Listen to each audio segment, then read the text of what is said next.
Assalamualaikum warahmatullahi wabarakatuh. Shalom, Om Swastiastu, Namo Buddhaya, Salam Kebajikan.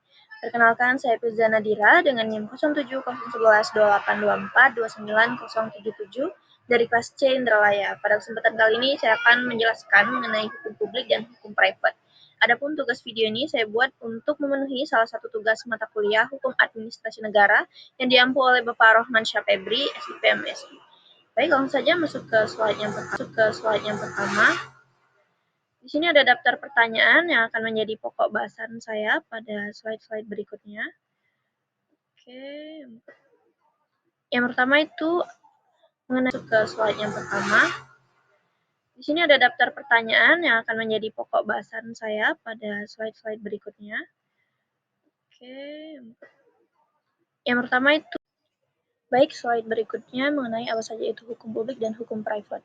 Jadi menurut studi literatur Santoso pada tahun 2019, ia mengutip pendapat dari Sudikno Martokusumo. Dalam studi literatur tersebut, Sudikno berpendapat bahwa hukum publik itu diartikan sebagai hukum yang menghubungkan antara penguasa dan warga negara. Dalam hukum publik ini menjadi dasar bagi negara menjalankan fungsi serta tugas pemerintahan demi kepentingan umum. Jadi bagaimana caranya di dalam hukum publik itu, negara bisa menjadi pelindung bagi hak-hak warga negaranya. So, kita bisa ambil kesimpulan bahwa hukum publik ini lebih difokuskan untuk kepentingan masyarakat umum. Kemudian ada hukum private. Kalau kita dengar kata private, kita artikan kata private dalam arti sempit. Itu artinya lebih ke mengarah ke pribadi atau perseorangan. Nah, jika terjadi perseteruan antara individu satu dengan individu lainnya yang dianggap melanggar hukum, hukum private ini menjadi jalan penengah untuk mengatasi hal tersebut. Hukum private ini juga mencakup hak dan kewajiban masing-masing dalam kehidupan bermasyarakat.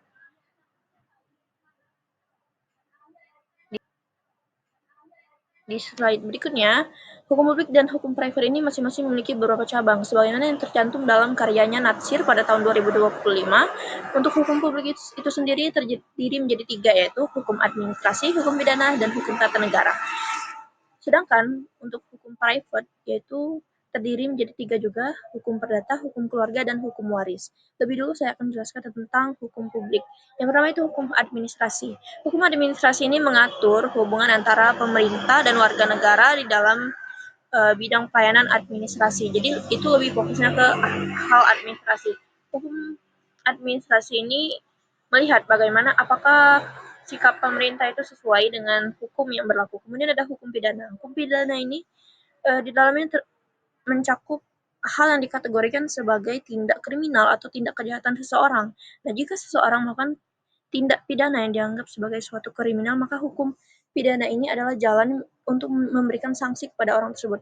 Yang kemudian yang ketiga adalah hukum tata negara. Di dalam hukum tata negara ini, itu fokusnya ke hubungan antar lembaga dan lembaga lainnya. Jadi dalam hukum tata negara ini diatur bagaimana penyelenggaraan kekuasaan itu dapat berlangsung dengan tertib di dalam hukum tata negara. Kemudian hukum private itu ada hukum perdata. Hukum perdata sendiri menyangkut hubungan yang mengatur untuk hukum perdata sendiri itu menyangkut hubungan antara badan hukum swasta dengan perseorangan. Ini lebih mencakup dalam perihal tanggung jawab, kepemilikan. Kemudian ada hukum keluarga. Hukum ini berputar di lingkup keluarga. Misal terjadi suatu perceraian atau hak asuh anak. Nah, hukum ini yang mengatur jalan mekanismenya. Kemudian ada hukum waris. Hukum waris ini adalah hukum yang mengatur mekanisme pembagian harta warisan untuk seorang yang sudah meninggal dunia bagi orang yang ditinggalkan. Kemudian di sini ada perbedaan hukum pidana, perdata, hukum tata negara, dan hukum administrasi negara. Di sini saya buat dalam bentuk tabel. Saya mengklasifikasikannya berdasarkan objek, aspek, tujuan, subjek, pihak yang terlibat, serta lembaga keadilan.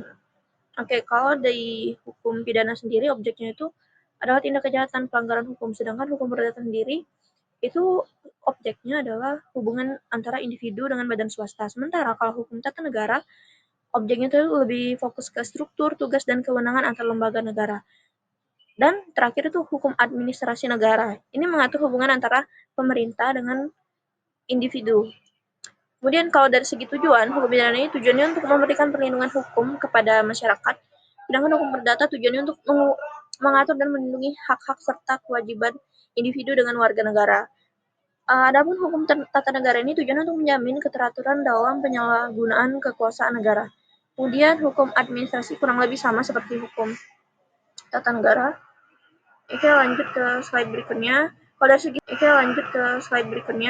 dari segi subjeknya sendiri, untuk hukum pidana itu subjeknya adalah negara dan pelaku yang sebagai tindak pidana tersebut. Kemudian kalau hukum perdata sendiri itu individu dengan badan swasta, sementara untuk hukum tata negara fokusnya itu ke lembaga-lembaga antar negara yang menjadi subjek. Kemudian hukum administrasi negara subjeknya pemerintah dan warga negara. Adapun sanksi yang diberikan pada hukum pidana ini itu diantaranya penjara, denda, hukuman mati. Sementara kalau untuk hukum perdata sanksinya itu bisa berupa kompensasi atau ganti rugi. Nah, kalau untuk hukum tata negara itu tidak ada sanksi secara langsung, tapi ini berdampak kepada keabsahan jabatan atau lembaga tersebut. Nah, kemudian kalau hukum administrasi negara, sanksi yang diberikan itu mencakup pencabutan izin, teguran, atau sanksi disiplin. Nah, kemudian contoh kasusnya itu kalau hukum pidana itu bisa pencurian, pembunuhan, dan korupsi. Sementara kalau hukum perdata itu sengketa warisan, pelanggaran kontrak jual beli tanah. Sementara kalau di hukum tata negara itu sengketa kewenangan itu bisa jadi sengketa kewenangan yang di sini tuh terjadi penyalahgunaan kewenangan. Kalau hukum administrasi negara itu bisa ini apa? Kalau untuk hukum administrasi itu bisa dalam kasus izin yang ilegal. Sementara untuk lembaga peradilan yang berwenang dalam mengatasi masalah ini, kalau hukum pidana itu pengadilan negeri, sama juga untuk hukum perdata itu pengadilan negeri, untuk hukum tata negara itu lembaga yang berwenang Mahkamah Konstitusi, MPR, DPR, dan Presiden. Sementara kalau untuk hukum administrasi negara itu PT UN atau Pengadilan Tata Usaha Negara. Berdasarkan perbedaan yang sudah saya klasifikasikan tadi, saya menarik kesimpulan bahwa keempat cabang hukum ini memiliki ruang lingkup yang berbeda dalam sistem hukum. Perbedaan ini utamanya itu terlihat dari sisi objek, tujuan, subjek, serta sanksi yang diterapkan. Hukum pidana ini menitik beratkan pada perbuatan yang dianggap kriminal atau suatu kejahatan. Sementara kalau hukum perdata ini mengatur hubungan antara individu dengan badan swasta. Dan untuk hukum tata negara ini lebih fokus mengatur hubungan antara pemerintah dengan warga negaranya. Maksud saya mengatur hubungan antara lembaga dengan lembaga lainnya. Sementara kalau hukum administrasi negara mengatur hubungan pemerintah dengan warga negara. Dari cabang hukum tadi saya cantumkan satu contoh kasus, yaitu hukum pidana mengenai 3 pembunuhan sopir truk yang terjadi di Yoganilir. Berdasarkan laporan Kompas.com yang terbitkan pada tanggal 20 Oktober 2025, telah terjadi peristiwa tragis di Kabupaten Yoganilir, Sumatera Selatan, di mana seorang sopir truk ini bernama Asrul Wahyudi ditemukan tewas di perkebunan tebu Desa Rengal, Kecamatan Tanjung Batu. Hasil penyidikan Polda Sumatera Selatan dan Kapolres Yoganilir mengungkap bahwa korban dibunuh secara brutal oleh 4 pelaku, 3 pelaku diantara sudah ditangkap, sedangkan 1 pelaku masih berstatus sebagai buron.